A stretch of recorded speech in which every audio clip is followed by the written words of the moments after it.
Season 5 of Stranger Things kicks off right where we left off, setting a tense and dangerous stage for the final battle between the kids and the horrors of the Upside Down. Episode 1 takes us through multiple perspectives, slowly building suspense while reminding us just how much the world has changed since the last season. The episode opens in the Upside Down in 1983, showing a young Will Byers trapped and captured by Vecna. This moment is important because it reminds us of the origins of Will's connection to the Upside Down. Vecna's infection of Will isn't just physical. It's symbolic of the way trauma and fear can latch onto someone and remain there for years. The scene frames Vecna not just as a monster, but as a figure who manipulates psychological weakness, a theme that continues throughout the series.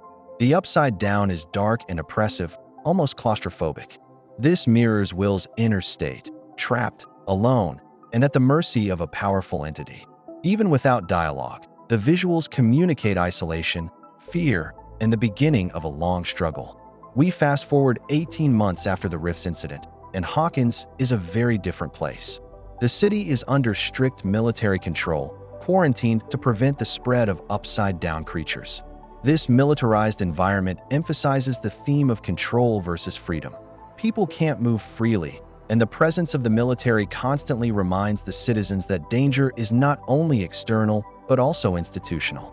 The base camp within the Upside Down itself is striking. By situating the military inside the Upside Down, the show visually blurs the line between the human and the supernatural. It's a constant reminder that the Upside Down isn't just a hidden world. It's a force that permeates Hawkins and everyone connected to it. Meanwhile, 11 is in hiding, training with Hopper and Joyce. This segment of the episode highlights themes of resilience and mentorship. Hopper and Joyce act as anchors for 11, helping her rebuild her confidence and power after previous battles. Training sequences are also symbolic. They're not just preparing for physical combat, but for mental and emotional challenges as well. This storyline emphasizes the importance of preparation and strategy, contrasting the chaos outside with a deliberate, careful approach to survival. It also reinforces the recurring Stranger Things theme that strength comes not only from supernatural powers, but from friendship, guidance, and persistence. Will, Lucas, and Mike are now high school seniors, trying to keep a low profile during the military occupation. Their attempts to maintain normal lives under constant threat highlight another theme. They're forced to grow up faster, navigating fear, responsibility, and grief in a world that's no longer safe. Dustin, however, continues to honor his late friend Eddie, which creates tension with school bullies. This subplot may seem small, but it's thematically significant. It shows how grief and memory can clash with societal pressures. Dustin's beating at Eddie's grave is symbolic. It's a brutal reminder that remembering the past can be painful, yet it's also necessary. His injury causes him to miss the next crawl, which affects the group's larger plan. Another thread involves Steve, Robin, Jonathan, and Nancy working at a local radio station to relay coded messages. This setup is clever. It represents human ingenuity and resistance in the face of oppression. The crawls into the Upside Down are risky and strategic, reflecting the series' ongoing theme of teamwork and resourcefulness. The radio station scenes also highlight the importance of communication. In a world where threats are everywhere, staying connected is both a tactical and emotional lifeline. The team's coordination allows Hopper to move stealthily and survive, emphasizing that survival isn't just about fighting. It's about planning and collaboration. The episode builds to a tense climax with a military caravan attacked by a Demogorgon. Hopper is forced to take shelter in the Upside Down, while Will telepathically witnesses the attack. This scene is packed with suspense and danger, and it's also rich in symbolism. The Demogorgon represents uncontrollable chaos, the raw, primal danger of the Upside Down. Its path toward the Wheeler residence, tearing open a gate in Holly's bedroom, is a visual representation of how past horrors and trauma inevitably seep into everyday life. Nothing in Hawkins is safe, not even the supposed safety of home. Will's telepathy also reinforces his ongoing role as a bridge between the Upside Down and the normal world. He is both a witness and a participant in the chaos, highlighting the show's recurring idea that the innocent often bear the heaviest burden in a world ruled by monsters. Episode 2 continues the tension from the season premiere, heightening the stakes and exploring both supernatural danger and the human drama unfolding in Hawkins. The episode opens with the aftermath of the Demogorgon attack on Mike and Nancy's parents, Karen and Ted. Both are severely injured, and Holly is taken into the Upside Down. This sequence immediately establishes that the Upside Down's dangers are no longer abstract. They directly impact the lives of ordinary people. The visuals of the attack and the injuries to the parents show the stakes in a very grounded way. Holly's abduction also sets the emotional tone for the episode. Her disappearance isn't just another plot point. It becomes a personal, urgent problem for her family and friends, reinforcing the theme that innocence and childhood are constantly under threat in this series. 11 immediately follows the Demogorgon into the Upside Down, finding Hopper. The giant wall at the edge of Hawkins in the Upside Down represents both literal and metaphorical barriers, the physical limits of the world and the psychological obstacles the characters face when confronting Vecna and the Upside Down. The wall reminds us that the supernatural isn't just dangerous, it's vast, unknowable, and overwhelming. Back in Hawkins, tensions are high. Jonathan accuses Steve of competing for Nancy's attention, and their paths cross with Dustin. This subplot provides a grounded, human contrast to the supernatural chaos. It shows that even as monsters attack and children disappear, there is still ordinary teenage emotions like jealousy, rivalry, and friendship. The inclusion of these dynamics emphasizes that Stranger Things is as much about human relationships as it is about supernatural horror. Lucas continues to care for Max, who remains comatose. His dedication shows the theme of hope in the face of despair. While others are facing immediate danger or pursuing action, Lucas represents the quieter, emotional side of heroism, patience, care, and faith that someone can recover. The show consistently reminds us that trauma affects everyone differently, and the human capacity to hope, even amid extreme danger, is just as important as fighting monsters. Nancy and Mike theorize that Holly's imaginary friend, Mr. Watson, may have been real. This moment reflects one of the series' recurring themes, the overlap of imagination, perception, and reality. Children's beliefs and fears in Hawkins are rarely harmless. They often hold the key to understanding the Upside Down. When they visit Karen and realize that Mr. Watson is actually Henry, Vecna's human form, it deepens the mystery and the horror. The revelation that Holly's friend was actually the enemy in disguise shows the ways evil can manipulate perception and exploit innocence. Will's telepathic link continues to be central in this episode. He realizes that a previous vision in the woods was actually Vecna's point of view, not just a random memory. This realization shifts the narrative. Will isn't just experiencing visions. He is a conduit to understanding Vecna's intentions. This plays into two themes. First, the burden of foresight. Will sees danger before others do, but this knowledge isolates him and creates emotional strain. Second, the concept of perspective. Seeing through Vecna's eyes allows both the characters and us to understand the villain's methodical nature. Will also identifies Vecna's next target, Holly's classmate, Derek Turnbow. This discovery highlights the recurring theme of predation in the series. Vecna doesn't attack randomly. He hunts according to patterns tied to fear, vulnerability, and human weakness. Episode 3 focuses on strategy, danger, and the deepening connection between the characters and the Upside Down. The episode begins with Hopper and 11 attempting to break through the massive wall at the edge of Hawkins in the Upside Down. Their failure reinforces the theme of limits. Even powerful characters like 11 face barriers they cannot immediately overcome. Their ambush by military agents adds another layer to the story. It shows that danger comes not only from monsters, but also from humans, particularly those who operate under rigid control and secrecy. Yet Hopper and 11 manage to overpower the agents, which illustrates their growth and adaptability. They are learning to respond under pressure, combining strength and cleverness rather than relying solely on 11's powers. Will's growing ability to access the hive mind and link telepathically with Vecna becomes central in this episode.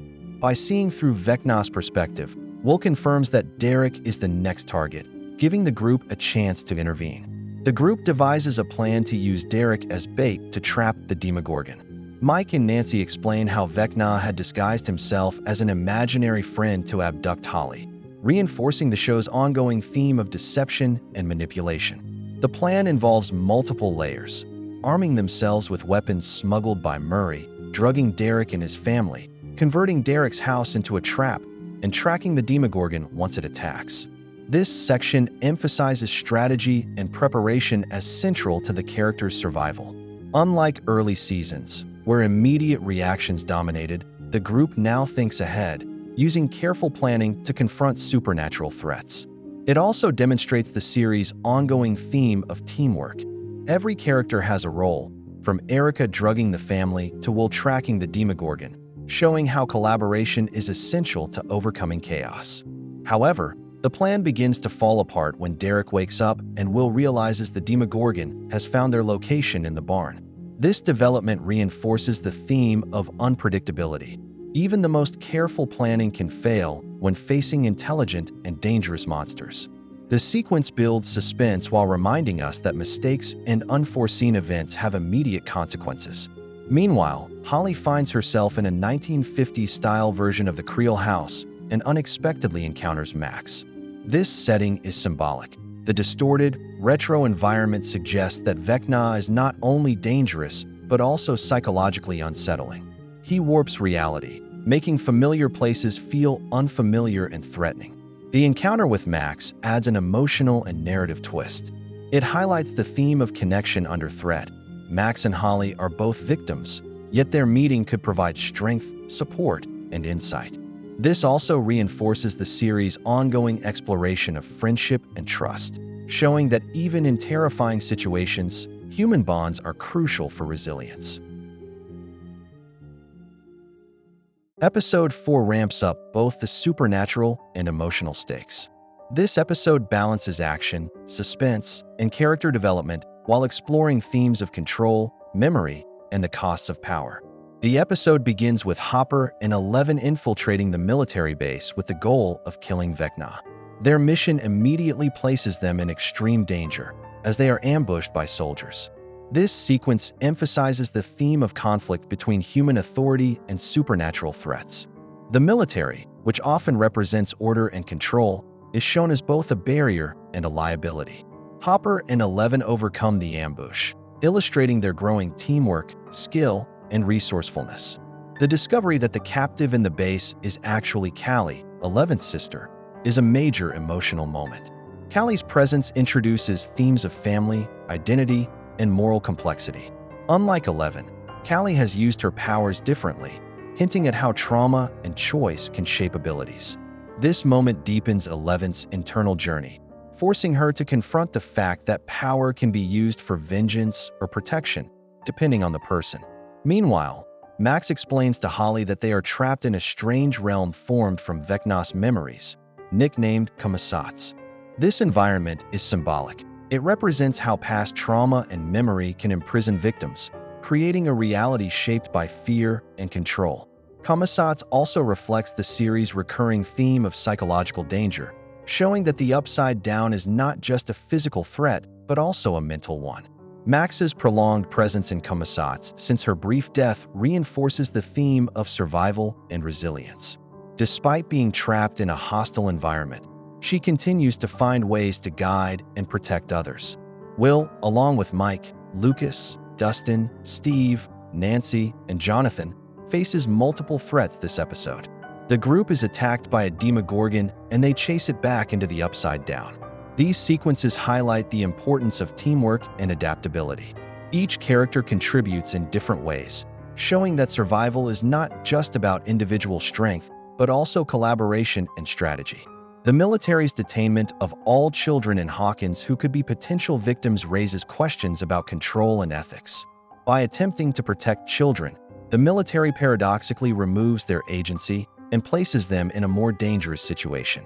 This subplot reinforces the series' theme that human attempts to control supernatural forces often backfire. Will experiences a vision revealing where Vecna is holding Holly and predicting a plan to abduct more children.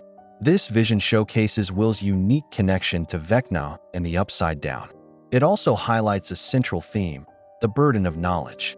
Will is consistently placed in the role of seer, which is both empowering and isolating. The group quickly forms a plan to infiltrate the base, locate the children, and smuggle them out. This reinforces the recurring theme of teamwork. The climax of the episode is a brutal sequence where Demogorgons burst from the Upside Down and attack the military base.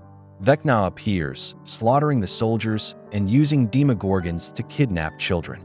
His taunt to Will, calling him a failed spy, adds a deeply personal dimension, emphasizing manipulation and psychological torment as tools of villainy. This sequence also shows the contrast between raw supernatural power and human ingenuity.